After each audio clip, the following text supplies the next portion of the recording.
game remaining to get to where you've been trying to get all season, and that is the playoff push. What milestones do they have to hit? Who plays against these Chargers? What does Matt Derrick from Chiefs Digest think? And how's it going to go today on Locked On Chiefs? From the land of the free and the home of the Chiefs, this is the Locked On Chiefs podcast. Welcome back, everybody. It is Locked On Chiefs, part of the Locked On Podcast Network. That means your team every day for free on every platform, starting here on YouTube, where you can like this video, you can sub to the channel. I highly recommend that. And then you can hit the little bell thing.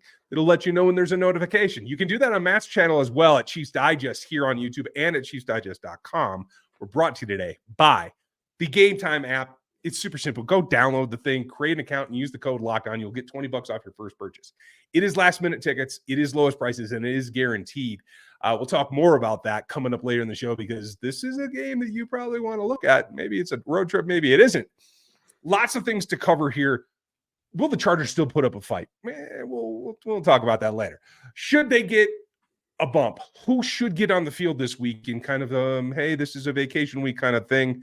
And what has to happen before that? All today on the show. I'm Ryan Tracy, the founder of Rogue Analytics and Performance Consulting, where we do the Athletic Matrix, and it's just about draft season. So you want to get in the Matrix, you can go sign up for that site right now and get the draft guide later.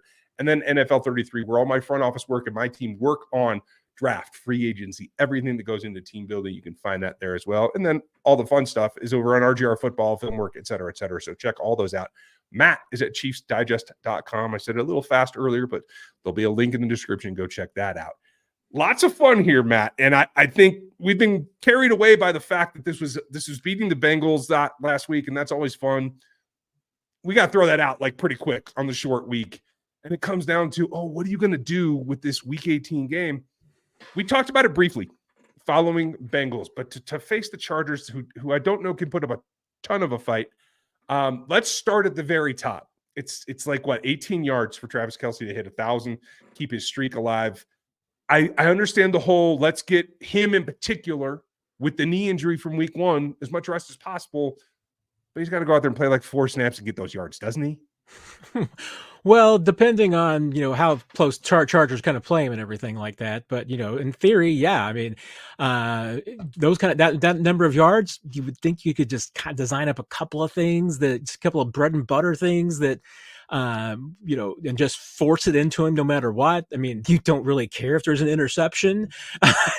Just basically just go out there, throw a couple of passes to Travis's way until he gets his yards and then get him out. I think, really, and I probably mentioned this after the game the other night, the only thing I think is really the risky run is that if Travis is going to play, who's going to want to go out there with him to help him get those yards. You're going to have to fight Patrick to keep him on the sideline. So I think you'd have to probably make him inactive just to make sure he doesn't dress and, pull Jair Alexander and just run out onto the field and try and play quarterback and push Blaine Gabbert to the sideline. But yeah, I mean, and I can see it really being torn. I mean, I think probably the person in the building who cares the least about Travis Kelce getting 1,000 yards is Travis Kelce. I mean, he's never really cared about the numbers and the streaks and the records that much. I have no doubt that given the way his season has gone, he would value the rest over the record more than anybody else. But I do think that there'll be plenty of people in the building. I mean, people in marketing and HR this week are going to see Travis Kelce in the lunchroom and say, hey, are you going to play this weekend to go get the record? I mean, that's it. I mean, everybody wants to see him get it because if he can park that streak at 8 years with 1,000 yards, no other tight end is going to match that, at least probably not in this generation or the next. I mean, it could be a long time, if ever. So it would be cool to see him get it, and obviously it would keep open the option that, hey, at 35, he has another great season. Maybe he makes it 9. So yeah, I can see the push to get him there, but we'll see. I think it's a 50-50 call. I would be an advocate. Just go get it. You've put in the hard work to get to this point. A few more plays and a warm-up. I think you can make it without, you can still get a lot of rest. Heck, go in and change into some street shoes and one of them velour tracksuits that you got the offensive line guys or whatever. Go relax, but get the job done too, because 986 yards is a lot on a wounded leg all season to not get that streak. So I'm in history book mode for Travis Kelce right now. And I see where you're coming on Patrick Mahomes. You might have to just inactivate him to get him not to play, right? Is there a possibility where he can just say, listen, I got this for a drive. We'll get him out, and then I'll come out too. And then you like hide his helmet or something. I mean, does Blaine like not want to play that much that Patrick might stay in? I don't know. But I mean, the only really downside risk to that scenario, because it's occurred to me too, is, hey, what if Blaine Gabbert gets hurt and now you're having to insert Patrick Mahomes back into a game? I mean, or your emergency fourth quarterback, because remember, your emergency third quarterback would be Jerick McKinnon in a situation like this. Right. So you're not going to have him. Your next emergency quarterback would be Travis Kelce. And I don't think you want him going back in there. I'm here for ERQB number 5, Tommy Thompson, and go get him. And even if you want Patrick to be active and play a couple of snaps with Travis to get in everything, I'd still elevate Chris Oladokun from the practice squad this week to have him ready in that scenario. So there's a few different options they could do, but to me, and we're talking about this as though Andy Reid's definitely going to rest the starters. I can't imagine that he won't in this situation. I mean, this is the very definition of a low impact game. It has. For all the talk about the fact that there's a record number of teams alive in the playoff race and everything, this game has zero impact. I mean, to the point where not only does it not affect the Chiefs seeding, it doesn't affect which golf course the Chargers are playing at next week. It's not even like some sort of random, 15th tiebreaker where if the Chiefs beat the Chargers, then, somebody else wins on common opponent's strength of schedule or something. I mean, literally has zero impact on anything other than anybody getting hurt. Yeah. And folks, I know what you're saying. I said Thompson a second ago. I got a little excited. Tommy Townsend is listed as the punter and the holder. And I think he should be 5th QB. Let's just probably has the second best arm on the team. I mean, you got to think so, right? So those are what has to happen. The last one, Chris Jones. I don't think you can afford to rest Chris Jones. If you want to have, and I think this is bigger than just this record, but folks, if you don't know, he's at 9.5 sacks. He gets to 10. He gets a pretty significant bonus, as I understand. I didn't look at the language. I don't know what that number is, but I feel like this is an olive branch towards the offseason when you're still trying to work something out. Am I just fishing in the dark here? Well, and the next best scenario really for this situation is for the Chiefs and Clark Hunt to just call up Chris and his agents and say, hey, guess what? We found an extra half sack for Chris. So here's the check. He doesn't have to play Saturday. They can pay him the bonus. The great thing is that, I mean, and we don't know. I mean, I'm still trying to find out for sure. It's possible the Chiefs have already guaranteed the bonus. The reworked contract was really murky, but one thing about those bonuses is, remember, they were folded into an option bonus. So that allowed the Chiefs, for any of these options that Chris gets paid, to spread it over 5 years. So, that's the trick, is that usually my understanding is that when a player earns a bonus, it hits against next year's salary cap. But if they were to just say that a player made the bonus when he didn't and pay it, it accelerates it against the cap. But in this situation, with the way the Chiefs structured that contract, and they're in this option part of the contract, option bonus area, it's still going to get spread over the next 5 years. So it's a really quirky, kooky kind of a number shenanigans that the Chiefs and Chris's representatives pulled off. But bottom line is that, I mean, the Chiefs can just pay Chris some bonus money and not worry about it, and it's not going to make a big impact. I'm with you. Might as well get it done. All branches are tell him he made 15 and cut him a bunch of checks. See, and tell him he's defensive player of the year, and they're giving him that money too. Back in reality, we're going to talk about who should play this week and what the Chargers have left. First, I got to give you guys a hint, because there's some unique opportunities for you to go see some games coming up next. And, this is no way game. We all get that. Nobody in Los Angeles wants to go to a Chargers game, not even the Chargers most of the time. But there is opportunity. And if you are looking to get to that game, last minute is what I would call this. You can get there right now. You're going to be able to take a look in what is a really unique stadium in SoFi. You're going to be able to find tickets and open seats that you want to buy. You're going to be able to see what the game looks like from there. You're going to get a lowest price guarantee. That means even if the game were to, have a natural disaster, you're going to be covered. And if you find the ticket for less, they're going to give you 110% back of that difference just because you use their app. Gametime is the way to do last minute tickets. anywhere, whether it's in Los Angeles, in Kansas City, a venue that you want, a ball game, a concert, anything that you're looking for. It takes the guesswork out of buying tickets with Gametime.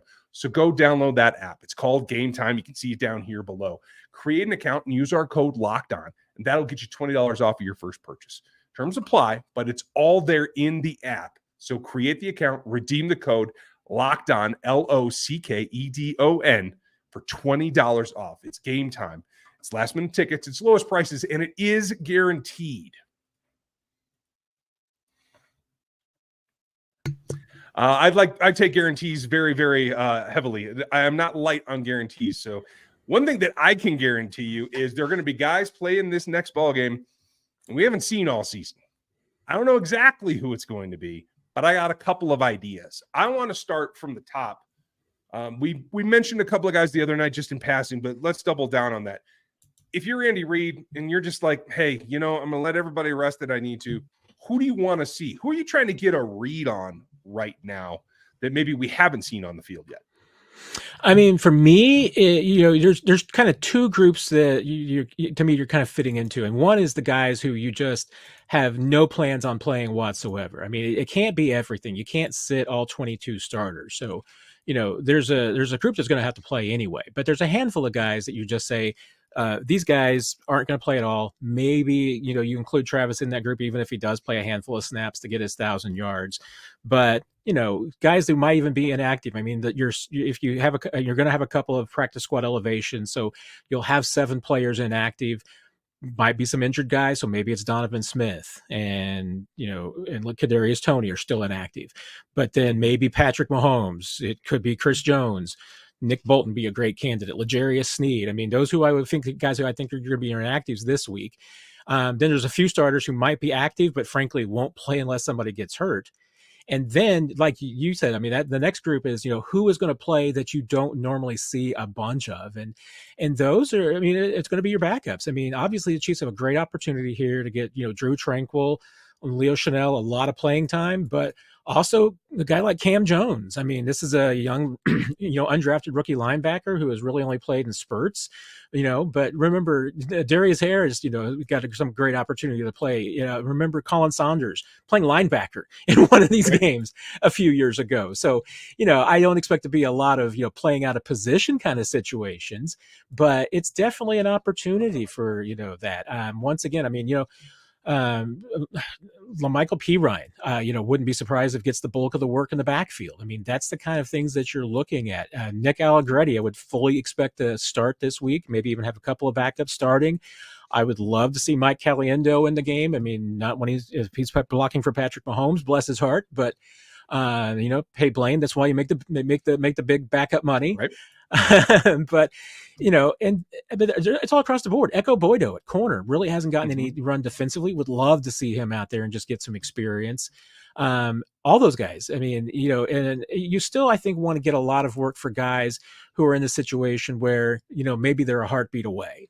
So I would have no problem if L'Jarius Sneed's inactive. Trent McDuffie is, just a player who does not play any snaps. But Jalen Watson and Joshua Williams are your starting corners. Probably Mike Edwards and Shamari Connor being your starting safeties would be great. And then, you got, Echo Boydo coming off the bench as your nickel. I mean, that's the kind of, lineup. Nick Jones, coming in the nickel.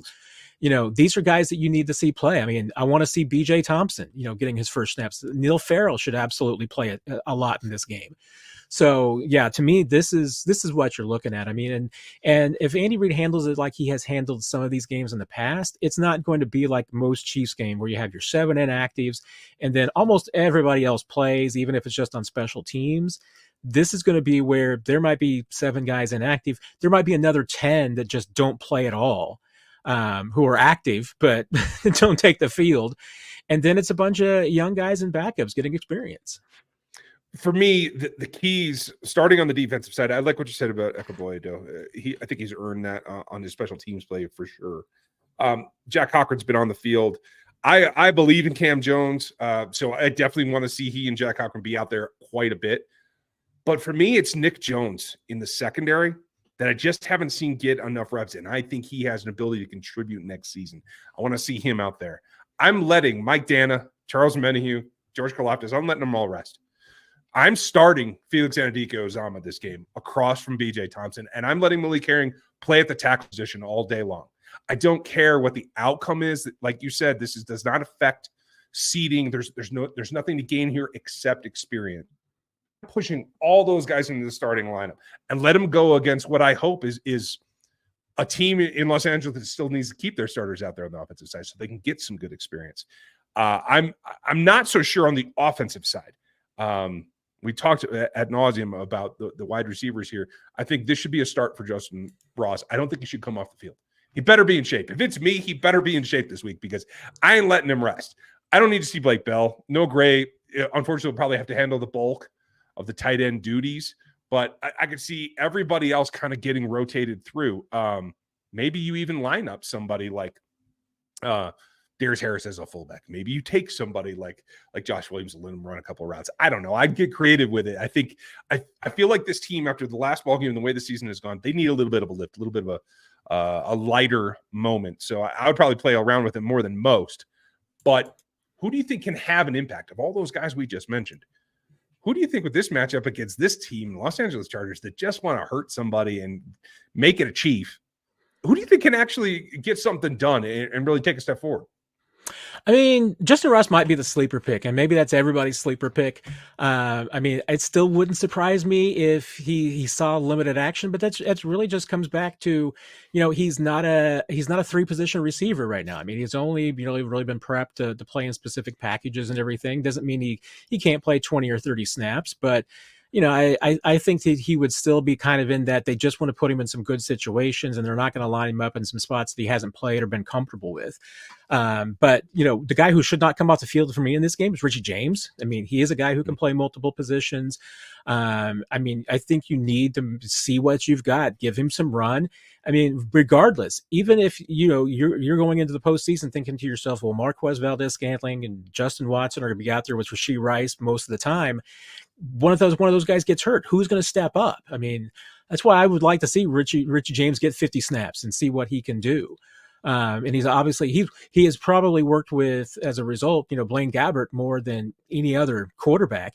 And go back to the final game of 2017 and remember who was the guy who was Patrick Mahomes' guy in that game. It was Albert Wilson. And a big reason why was Albert Wilson was the main starting receiver of the scout team. He probably caught more balls that season from Patrick Mahomes than any other Chiefs receiver, I would bet.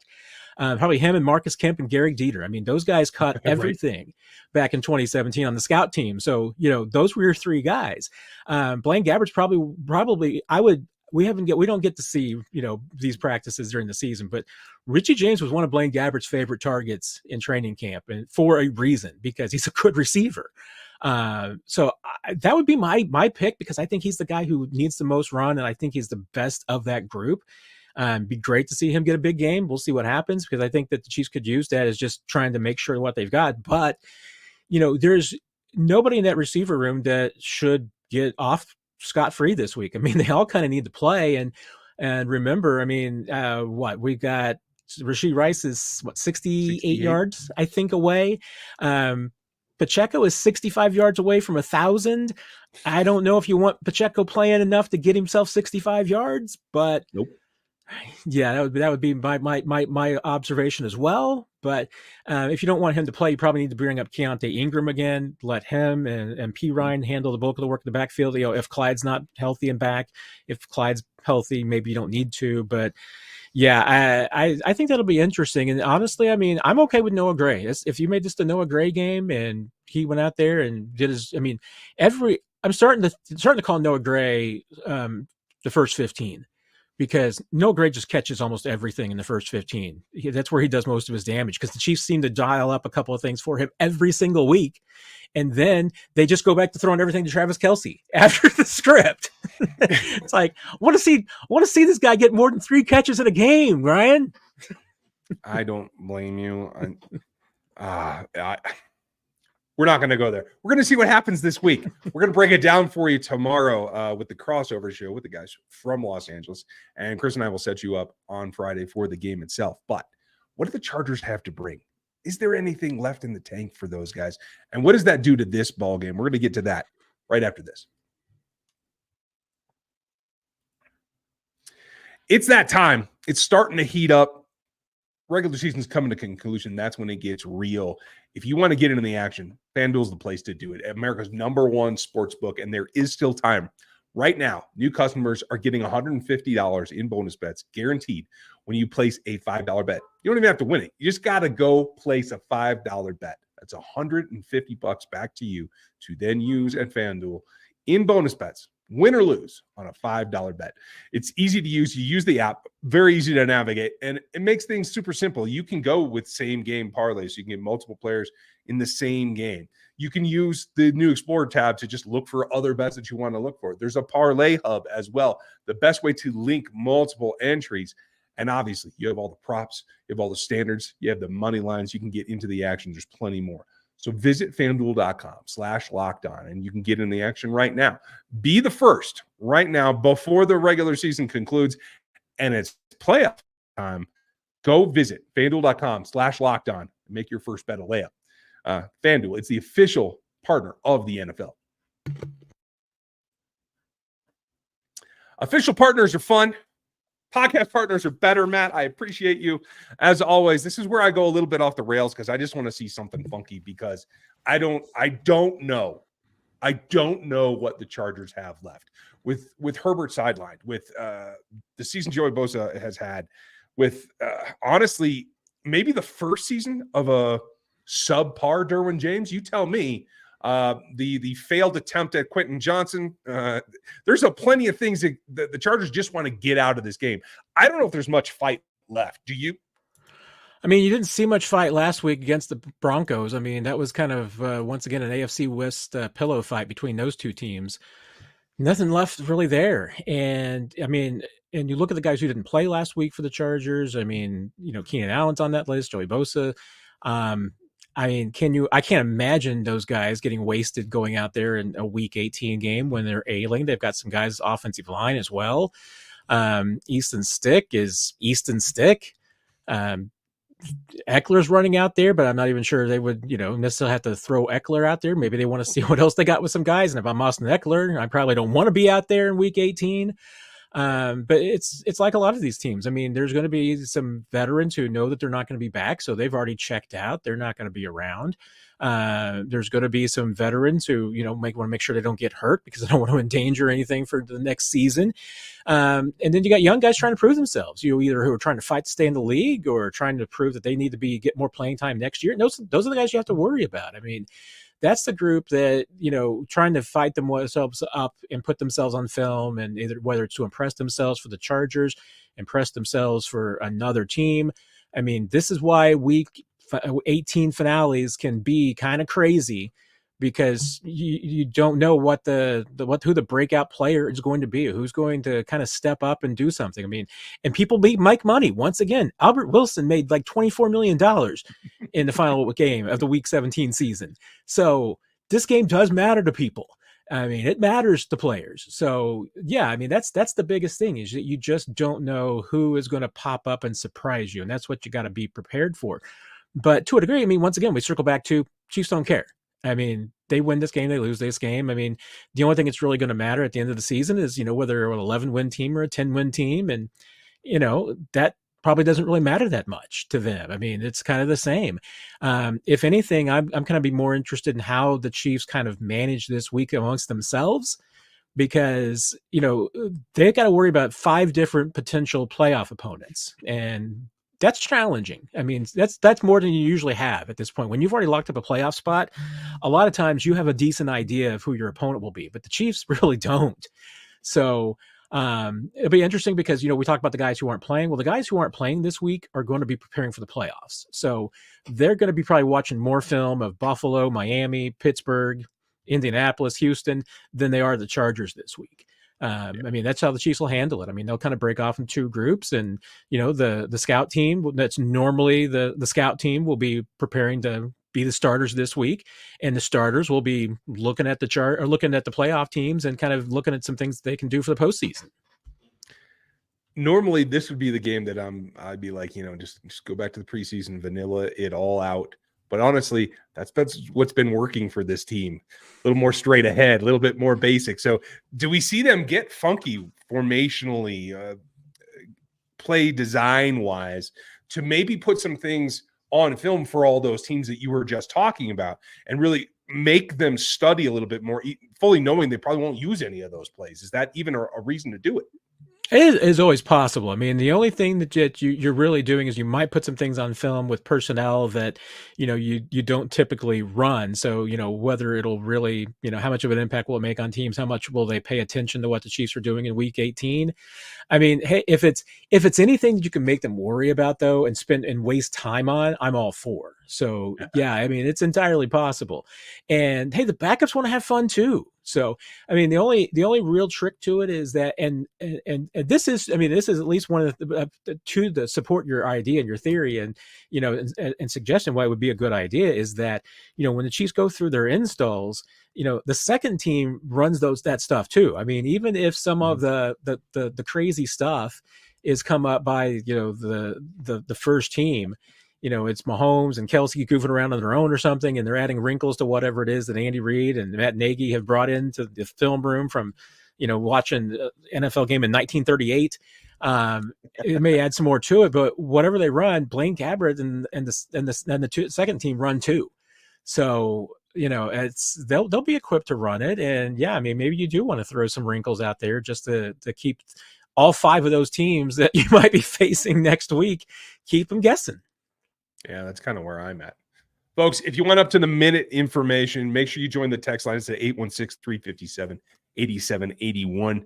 You can get information there. Make sure you sub to this channel. Make sure you like this video. If you're here, you like this video. I hate to tell you, it's already done. You might as well click the button for it and hit the bell as well.